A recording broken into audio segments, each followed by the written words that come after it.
मैं समय हूँ। मैं वह मौन गायक हूँ जिसने अनादि से अनंत तक की ध्वनियाँ सुनी हैं। मैंने देखा है जब मानव ने पहली बार पत्थरों को घिसकर अग्नि प्रकट की थी। मैंने देखा है जब उसी अग्नि की ज्वाला में धातुएं पिघली और मानव ने उन्हें रूप देकर अस्त्र शस्त्र बनाए।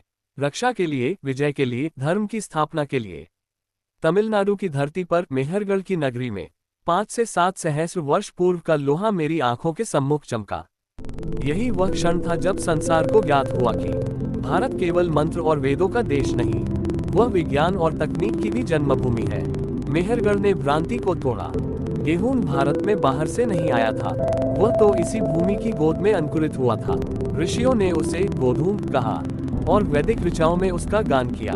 अन्न और धातु दोनों ही इस भूमि की सनातन देन है। मैंने देखा कि भारतीय धातुकर्म ने सीमाएं नहीं माई।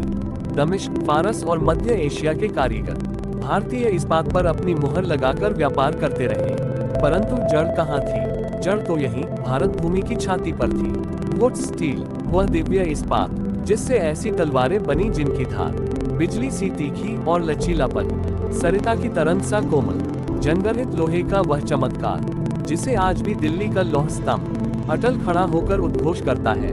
पर मैं और पीछे लौटता हूँ।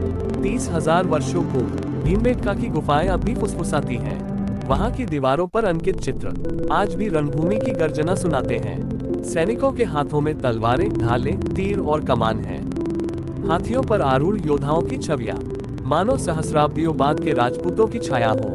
और वहाँ उन चित्रों में धर्म और अधर्म का शाश्वत युद्ध भी अंकित है। वह चित्र महिषासुरमर्दिनी का आदि रूप, जहाँ धर्म अधर्म पर विजयी होता है।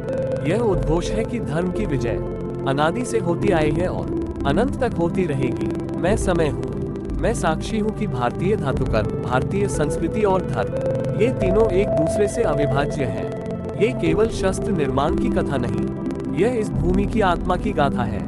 और जब इतिहासकार कहते हैं कि भारत की सभ्यता मात्र 3,000 वर्ष पुरानी है, तो मैं हंसता हूँ और कहता हूँ, सत्य देखना है तो भीमबेटका की शिलाओं पर देखो। वहाँ 30,000 वर्ष पुरानी संस्कृति आज भी जीवित है। मैं समय हूँ और मैं प्रतीक्षा कर रहा हूँ उन प्रमाणों की जो अभी भी इस धरती की गोद में छिपे हैं। वे जब प्रकट होंगे तब विश्व को स्वीकारना ही होगा। भारत केवल एक भूभाग नहीं, भारत अनंत विज्ञान और सनातन संस्कृति की जन्मभूमि है।